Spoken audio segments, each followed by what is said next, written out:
Hi, Oh, how are you?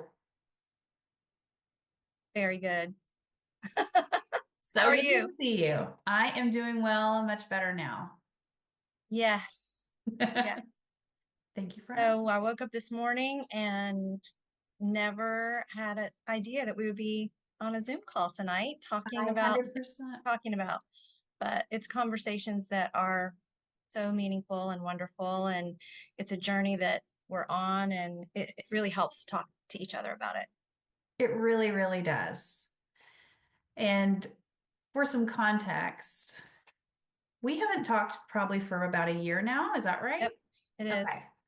And we reconnected probably 2 years ago. Hmm? Kind of a random, synchronistic. I saw you on YouTube. Yeah, you I did. saw you on YouTube Yeah. talking about Joe Dispenza Yeah. and all things spiritual that I love that I don't talk to anybody about because I feel like people would look at me like I have three heads. So I immediately called you and was dying to talk to you about all that stuff. Yeah. And it was wonderful to share so many experiences and be able to talk about them. It was so awesome. And then we just let our freak flags fly together. Yeah. We talked about crystals and psychic stuff, all the things that we've kind of been gifted with since we've kind of been on our own little spiritual journeys. Yep. Angel numbers were a big thing back when we were talking a year ago. But anyway, we sort of got caught back up in, our 3D reality and had to start hustling again. And we had some really great ideas. Um, but none of those really came to fruition because, as we mentioned earlier, fear, which is holds most of us back. So tonight we just thought we'd take a leap of faith and do this thing. Yeah. So here we Yeah. are. Just start the conversation. And it's because of what you said. You said because we had talked about doing a podcast together a couple of years ago, and then we overthought it to death and tried to make it perfect before we even took the first step, and that Oh, yeah. paralyzed us. I think it paralyzed me. And then, life got busy and we couldn't figure out how to do it. But it just is so funny how when something is meant for you, it will find you. Mhm. And I was having a conversation with my daughter and her friend today, and they looked me dead in the eye and said, "You should start a podcast." And I had thought about you, and I had been thinking about you a lot lately. And so we ended up on the phone. I texted you, just said, "Hey, how are you? I want to catch up soon." You're like, "How about now?" Yes. And then we start to revisit the conversation of the podcast. And then I mentioned, "Oh, it's a new moon today, and it's November 1st. Like it's like new beginnings." And you said, "Well, it'd be so great if we could have started it today." And I said, "Well, we can." Even though we don't have microphones or cameras or a script or a plan, we thought we would record this today. And if we ever want to show it to people, we can. And if not, we at least are having having this step forward, taking this Yes. business forward, which I think is really awesome. And I just think that you're so brave to post your YouTube videos. And I'm so thankful that they came, like I saw them and was able to reconnect with you. That was amazing. That's amazing. I think the first step is the hardest, is like pulling off the Band-Aid. And then once you get into the flow of it, then it's a little bit easier. But I think it's so much easier, like we talked about earlier, to have more of a conversation around Hmm. this kind of stuff. So I'm excited to do that with you tonight. And like, I'm glad that we didn't overthink it, because now this is raw and real, no makeup on, hair probably hasn't been washed in maybe a day or so. Yeah, yeah, definitely. We're figuring shit out. So here we are. Yeah, here we are. But I wanted to talk to you about, like, when you and I back in the day, we were ballroom dancers together, Yep. and you were really involved in the church and stuff like that. And then it was so fun to hear about your experience. You went from, having more of a traditional belief system and you and that faith and all of that good stuff. And then you had this spiritual awakening that sort of shook you and you didn't really know what to think about it. And it was really confusing and you didn't know who to talk to. And you tried to talk to people. I want to hear about that again. That was such a cool, interesting story. Yeah. So what started to happen for me, that I think the first, well, I remember having spiritual experiences and, hearing voices, and I knew that it was God. I knew that it was angels. I believed all that. But then I started seeing angel numbers, which are repeating numbers like 444 or 1111, or I would wake up and it would be 222. And it wasn't just that I was seeing the repeating numbers. I was feeling something in my body, a powerful, almost like, if I could describe it as almost like a jolt of energy, like an electric pulse. Like it would shock me a little bit when I saw it. And I was thinking, why am I feeling this way? What does this mean? And I talked to the people that I knew that were Christians, and I asked them about it and they couldn't give me any guidance. So I finally was blindly experiencing this for a long time, knowing that it meant something and not knowing where to find the meaning. And also not wanting to delve into anything dangerous like, witches or occults or anything. That now so much of the stuff that I used to think was wrong is actually in the Bible. And we've been doing it for thousands of years. And it's really amazing stuff. It's God's gift to us. And I feel more connected to God and more connected to his unconditional love in meditation and in those quiet, dark places than I ever did, in church, which I love church. I love Jesus. I love all of that. But this is an aspect that I was never taught and never knew how to understand it. And there's so much more that I still want to know and understand. So started with the angel numbers, and then I finally found a way to look those up. You just look up angel numbers, Google the angel number. And then I was having really vivid dreams and really strong spiritual, what I think are spiritual symbols coming through in dreams, like alpha and omega, like hawks or eagles or um, towers, and just so many different things that I would look up the meanings and start to learn. And then little by little, I would find a teacher on YouTube who would explain something to me. And then I remember randomly falling falling onto a video of Esther Hicks. And the first few videos of her was like, Yeah. oh, way, way, way out there for me. But then little by little starting to understand more and more. And then Joe Dispenza and so many wonderful teachers and spiritual leaders, channels like Gaia. And now there's so many people on YouTube and Facebook and TikTok. You can really find a lot more information. Now, maybe it's just because I'm kind of in that channel now, I'm in that lane now, so it's all there. But it's wonderful to have resources and then to find people that are experiencing the same thing that aren't, kind of, they don't wear all black and have, look like different people. They are regular moms and friends and men and people just like all of us. And that's so important. I love that because there is a stigma around. I mean, I think it's getting better for sure, but there can be a bit of a stigma around modern spirituality or it's associated with the occult and more of the darker stuff. And it can be looked at. And one of the reasons I think both of us kind of shy away from talking about it openly is because have that little wound of feeling maybe a little bit of fear around showing our true authentic selves. And it's in, our regular circles. However, um, just hearing from you tonight and your experience with your youngest daughter and her friend, I think that's so cool that you were able to really show that. And they live with you, so they know.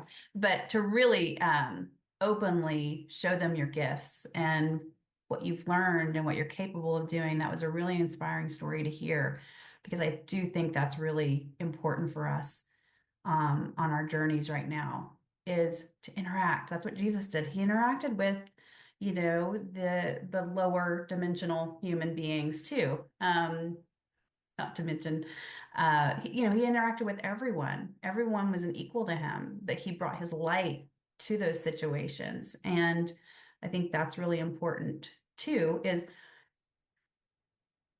bringing our light to those darker, maybe those darker Mm. situations. But I would love to hear about that again, because I thought that was a really cool and inspiring story that you told me earlier about your daughter's experience. Yeah, that was such a surprising gift, this experience tonight. It started about a month ago. My daughter was at a sleepover with some friends, some girl and guy friends were hanging out before bedtime. And there was a person there who started arguing with a boy, and Gracie stood up and said, you should calm down. And then she started attacking Gracie, and it was very upsetting to both of them. I went and picked Gracie up and brought her home. She was shaking. She was really upset. It was a pretty intense encounter that lasted a long time. So that negativity and that anger, the girl, anger and fear, all those low emotions that she was just exuding, Gracie had kind of took on to herself. And she said, "What can I do?" And I was talking to her, and I just thought, you know what, let's just use some white sage and some Palo Santos, and it'll help clear all that negative energy, clear all the energy out, bring in positive energy, and it's going to transmute that energy so that you don't feel so horrible anymore. Because there's nothing you can do now. We'll pray for her. We'll hope for the best, but we don't want to carry that emotion forward. So we did that. She felt better, and while we were doing it, she was filming some of it and sending it to her friends. And the person who was also verbally attacked and physically attacked that night, said, "Can your mom do that to me? Can she stage me or whatever?" And I said, "Sure." And so he came over, and I asked him what his intentions were, and he said, "I just want to feel better. I feel so angry. I feel so hurt. I don't know why she did that. I felt like I couldn't do anything and I was being attacked. And it was just, I just don't, I feel horrible. It feels horrible in my stomach." And we had lots of conversation about transmuting energy and attracting positive things and how to do that. And then I saged them both and did Palo Santos, and then had them write down the things that they wanted to let go of, mainly that hurt, that anger, those emotions, like write them down on a piece of paper. And when they wrote them down, he looked at me and he said, "Oh my gosh, like having them on the paper is so powerful. Like now they're here. They're not just like in me, they're now out of me and on the paper." And then we burned the paper to really get it out, to really let it go. So he, on the paper, he wrote down all things he wanted to let go of, burned it, and then we wrote down on another piece of paper the things that in this new space, what do you want to bring in? What things do you want more of in your life?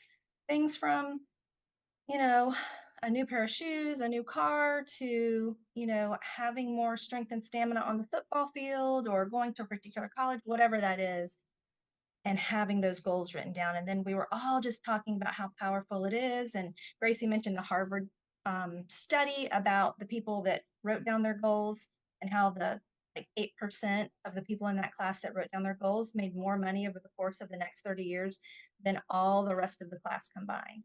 So it's just it's stuff that we've all known for a long time. It seems very simple, and when you're in a place where you feel overwhelmed and down, it doesn't seem like that's going to make any difference at all. But those little things really make a difference. So at the end of our conversation and writing our things down, he said, "I feel so much better. I feel lighter. Um, I feel like this burden has been lifted off of me. I don't feel angry. I feel peaceful."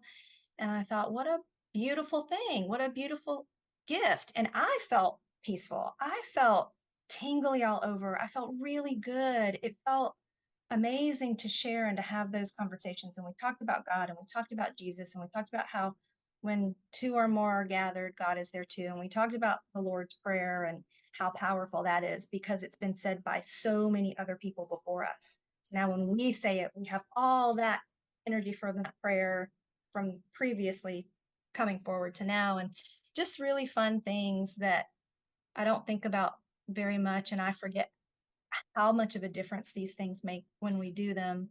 And so what started me calling you is he looked at me and said, "You should do a podcast." And I said, "Okay." I have heard that before and I've thought about it before and just haven't done it. And one that it's just funny how that night over a month ago led to us being here on this video, and how something that was so negative has turned into a positive. And what is meant for us will find us. If we don't have to know how or where, and we can mess it up like we did 2 years ago, and then we could still do it. So those are some of the inspiring things that happened this evening. Yeah, it's so amazing. I mean, and it's just proof that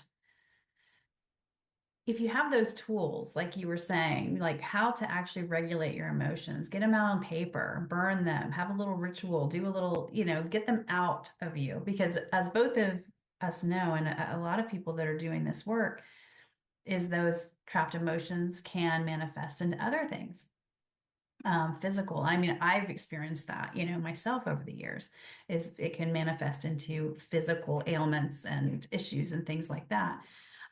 So that's a really beautiful way of doing energy work. Is I love the rituals. I love the journaling. I love all of that, especially when you're in like those high, highly aroused states. And you're feeling really emotional. You don't have anyone to talk to maybe at that moment. Luckily, he had you as a resource, and that's something that he'll be able to take with him and continue Yes, doing. and that's what we Really, said. I said, now you guys have these tools. Like you can do this on your own mhm. anytime you Yeah, want. yeah, and that's what's amazing. I love it. I love it so much. And you and I connected tonight because we were like checking in on each other because it's been a while.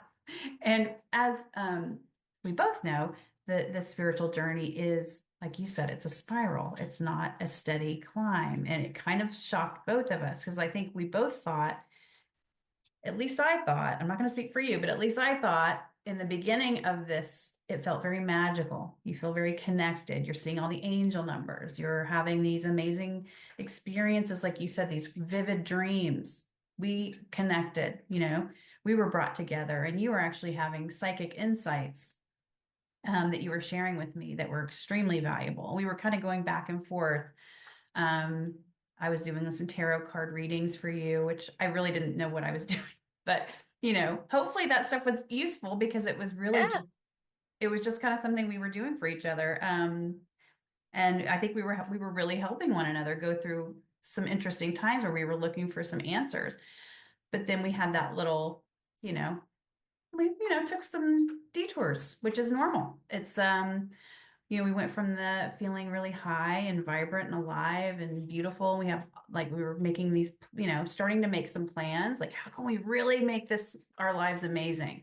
And a big piece of that was freedom, was financial freedom, was being able to have the freedom to do as we please, to travel to, anytime we want with whomever we want, have the ability to do all those wonderful things for people that we care about, for organizations, donating and all that fun stuff. But we also kind of lost track of each other because we both went into sort of our fear kicked in when reality kicks in. And basically, you have to pay your rent and put food on the table. Um, our little side projects, kind of went to the wayside because we had to kick ourselves in full gear. So, I think what's really interesting tonight is we reconnected and we shared that journey. And I'd love to hear from you about your experience with kind of going from your initial phase of your spiritual awakening to, I mean, I know that's a long process, but some of the lessons that you may have learned. You were talking about the spiral tonight that I found really valuable. I'd love to hear more about that. Yeah, the spiral is very valuable. I heard that, learned that from Aaron Abke, who has a YouTube channel and courses. He's an amazing teacher. And I, like you, thought I would start on this journey and it would sort of be an uphill trajectory, maybe some dips, but we would kind of continue to go forward. And whatever we healed down here was going to be back behind us. And we were going to continue forward with better stuff. But instead, the healing is a spiral that goes up. And so if you have something here that you've healed or that you've worked on, you've done part of it. And then when you go around the spiral and come to that point again, you're going to encounter it again. And there's another layer of healing that will happen, which is helpful to understand. It's not great news because it I means know. that it's not a upward trajectory, but it does give some understanding to why we're not, experiencing that upward trajectory. But I do see progress. My life is completely different, looks completely different now. And I know I'm breaking some habits and writing a new story, but it's a lot longer process than I anticipated it would be. And I'm hoping it's like that Chinese bamboo tree story, that how you plant the bamboo and you have to water it every single day and you don't see any growth and you don't see any growth and you don't see any growth. And then one day it shoots up like 5 feet. Mhm. So maybe that's That's happening for us. it. That's what we're banking on. Let's go with that. But if not, I am trying to enjoy the journey and be in the present moment and be grateful for that because I know that so much of myself would have killed to be in this place years ago. Mhm. And I feel very lucky to be here and being in gratitude and being thankful and being in the present moment is a good exercise for that frustration. And that phrase, when things all seem to be going wrong, like this last week has been crazy. So many things happened. Mhm. I won't list them all, but suffice it to say they were all um, pretty, pretty severe things that had to be dealt with, but they're all dealt with now. And something that got me through it easier than I would have gotten through it before is the phrase, it's not happening to me, it's happening for me. Mhm. What is the lesson? What is the gift? Mhm. And just by switching to me and for me changes the game because I go from a place of feeling like a victim to feeling empowered Mhm. just in a simple switch of those two words. Mhm. And that's a gift. 100%. 100%. And that is so beautiful that you said, I would be like, from where you were years ago, you would be so grateful for where you are right now. I'm paraphrasing. But that's absolutely beautiful. And that's true. And I think we forget sometimes when we're going through it, how far we've actually come. And when I think about 3 years, 3 years ago, before some of the big changes that I made on my initial spiritual journey, I am grateful for where I am as well. But what I think is really, really interesting, like you said, the victim mentality piece. Most of the people that I think tune into these videos are either they're on their spiritual journey in some way.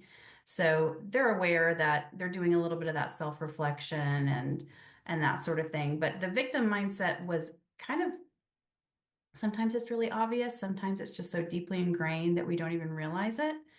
And I think those triggers have to come up for you to see those things, so you can't pass the buck anymore. And taking that full responsibility is empowering because then you have the ability to change it. You're not Yeah. waiting for an outside circumstance to change in order for you to change. And I think that's absolutely gorgeous and beautiful. And what I love about spirituality in this conversation is the context of what's happening. So, this is a journey. These are lessons that we're meant to learn so that we can elevate and live our best lives. And it's never ending, never ending. Ah, bless it. But we can make the best of it, like you said, by taking everything day by day and really embracing our spiritual tools that we have and our people that we can talk to and that sort of thing. Um, I'm curious, like and I know we're just kind of doing this off the cuff, so not to put you on the spot. If you had advice to give to someone who's maybe just starting out on their spiritual journey or that's kind of going through a little bit of starting to go through the dark night of the soul and they're not really sure, feeling lost or hopeless, do you have advice for someone like that would be going Yeah. through? Oh my gosh. Yes. And that's a big part of, I know your heart too, and my heart is to, like, both of us have felt so lost without anybody to ask questions to and to understand what was happening to us and going through. So providing answers and insight, even if it's just from our own experience, is, I think, very helpful. Mhm. And I remember going through, I remember when I started to really awaken fully and really have some very energetically charged experiences that were very powerful, and even physical rashes on my body as things changed. And then the deep darkness of that time, the weight of the reality of it, but at the same time knowing I was never going back. I could have stopped the process. I could have stopped searching. I could have gone back to the way that I was, but once your mind has expanded to a certain point, you don't want to go back. And it's better to go through it and grow and emerge on the other side stronger and better and wiser than to stay small and safe. Oh my gosh, that is beautiful. I have chills all over. It's 100% true. At the time, you may not realize that that's what's happening to you. You may feel like it would be easier to just go back to the way you've always been. It would be a whole lot easier, but it's almost like when you know, and you just can't go back. You can't go back. So the only real true way, I mean, if you're really committed to the spiritual growing and the journey, the transformational journey, you want to move forward and grow as a human being. Um, it is facing the fire and just realizing that when you get through it, things will be so much better for a time, hopefully. Yeah. Yeah. And one of the things that helps me, because your nervous system really does go into that fight or flight. When you start to step into a new version of yourself, Oh it's my gosh. very uncomfortable because it's new. It's not that it's worse, but it's different. And the familiarity is what we as humans crave. Even if something is really harmful to us, the fact that it's predictable and familiar makes us feel safer than the unknown. And that's what Joe Dispenza talks about all the time. You have to step into the unknown. You have to put yourself into a new habit. So the exercise of like changing your schedule, changing your clothing style a little bit, changing what you eat for lunch, how you start your day, those little changes develop that muscle of change so that you start to feel a little safer in it. And when the emotions come up, because like for me, when I'm triggered, like it is an internal physical thing that happens to me, and I want to shut down. It's like true flight or flight. I want to run or I want to fight through it.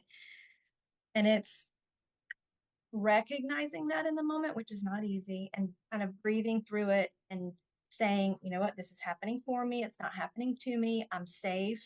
I'm secure. Like teaching my body that I'm safe in this new feeling, this new energy. That is something I wish I had understood earlier. And that I think if we can share it with people, will help them when they encounter it. And maybe they can move through it a little quicker and easier. 100%. That is beautifully said, my friend. Um, looks like we have a few more minutes on this call before we Okay, have. so let me Okay. ask you, how did you start? Tell me your story of how you started this awakening too. Mine all started with doing Dr. Joe Dispenza's work. I had How a did you find it? What Okay. So I had been sort of watching it on, I've always been interested in this kind of stuff. I've always dabbled with different things like energy healing, like you and I both have throughout the years, learning about energy healing. And it was really a desire that came from I was stuck in these old patterns, old emotional patterns that were programmed since my childhood, and I couldn't break free. I could not break free out of them. And I kept hearing people saying, just release release your baggage. Well, how do you actually do that? You know? And so I started this kind of endless quest with self-help books, with all of the tools. I started, dabbling with energy healing techniques. And I even went to some courses and learned how to do some of that stuff because I thought that would be really helpful. And like I intellectualized all that stuff and I understood it from an intellectual point of view, but I wasn't really putting it into practice as much. And so when in my endless search for information, I came across Dr. Joe and then I watched him for a couple of years on the sidelines and then finally was so fed up with life because I was in a lot of physical pain. The emotional stuff was just like carried over, from childhood, all this stuff. And so I started doing his meditations regularly.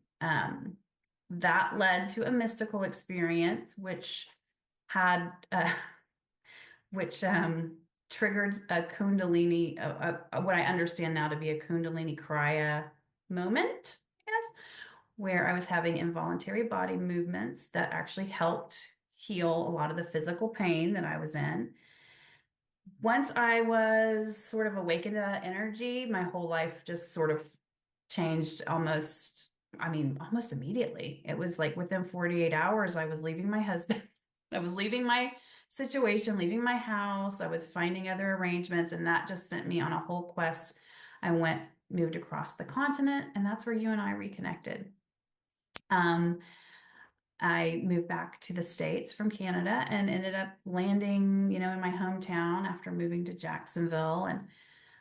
But one thing, I learned through this process is, I really got clear on manifesting and figuring out the formula. Like, okay, so you have to visualize and you have to attach a elevated emotion to that visualization. Then you have to start living as if it were true. And I had a lot of time on my hands because I wasn't working at the time and I was couch surfing mainly when I was going through this transition. So I meditated probably 10 hours. I mean, I would meditate a lot. And so a lot of my manifestations really started coming to fruition. I got a dream job scenario. But what I actually learned through that process is if you haven't done the internal work where you actually feel worthy of those things that you're manifesting, if you haven't actually worked on your self-image of who you think you are as a human being, you'll sabotage the shit out of that shit. And that's exactly what I did with all those things. And now this is the cycle I'm in now is the realization process of, okay, I actually sabotaged that. Oh, cool, cool, cool. Even though those situations probably weren't in my highest and best interests, it was certainly an experience for me to learn how I do this stuff. Um, so I would get these high paying positions in these amazing areas, my dream apartment and things like that, but I didn't feel worthy and I almost felt like an imposter. I would have imposter syndrome. People are going to find out I'm not really this person. Oh my God, and then I would find, and then eventually it would come to close because I would sabotage it. So many of us do that. And I think that's so much of the programming that we are worth what we can produce. That is such a lie. And I am trying to unravel that as well. I am a doer and I think I have to do enough to be worthy enough. And if I'm not physically doing stuff, then I don't feel worthy. And so figuring out how to understand that I am priceless and worthy just by being, because I am a human being, not a human doing.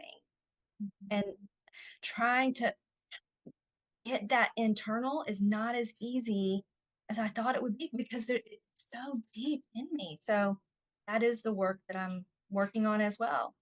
It's always very serendipitous with you and I. Like we're both all sort of in alignment with what you were talking tonight. I was like, so in your experience, what's been happening for you on your dark night of the soul, on this round, of the Yeah. dark night of the soul. And I was like, yeah, that's pretty much me too. Right back to the being like a high producer, working really freaking hard, crazy hours, feeling like you have to prove yourself to make a living and all this stuff. And I know there's definitely an easier way, but I think the programming is so deep, where we're not allowing the collaboration, Correct. we're not allowing the universe to help us. And that sounds so woo-woo and so like just out there too. How does that actually work? You know, it's doing the work that we really love to do and doing the things that serve and help people and that light us up. And So what is it that you would want to do? Like what lights you up? this kind of stuff, helping people. I think helping people, sharing knowledge is really fun. Um, Writing, I love doing that too, like writing about this stuff, but really like talking about it with people. And if I can help in any way, I think that is the most rewarding. What about you? Yeah, yes, being able to share, I love the saying God never wastes a hurt. So if I've experienced something that has been hurtful for me, but I've learned from it that I could share with somebody else to make their journey easier, it's very rewarding. But the truth of this and the magic of it, um, I just think the conversations are really valuable to to connect people that are going through this that have questions with the answers that they're seeking. That's so It's amazing. So how can people get more information from you?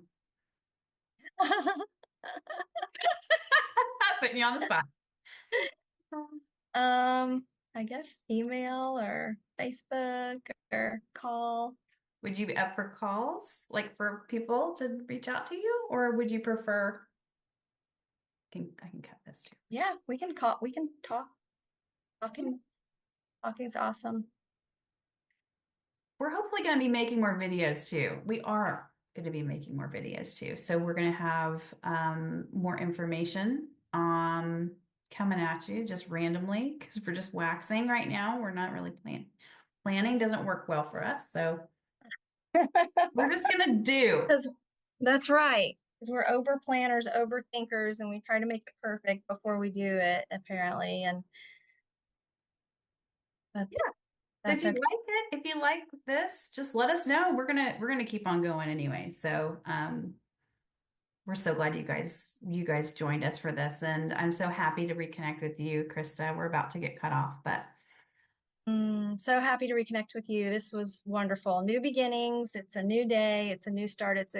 I'm so thankful that we started this today because I think it's really the design of what it's a divine appointment and it's supposed to happen today. Wherever it goes from here, we shall see, but take it one day at a time and enjoy the journey. Yay. Love you, sister. Thank you so much. So how can people get in touch with you, Carrie Beth? I think through email as well. We'll have some email. We'll have that contact information in the comments. Okay, Yeah, perfect. yeah, we'll do that.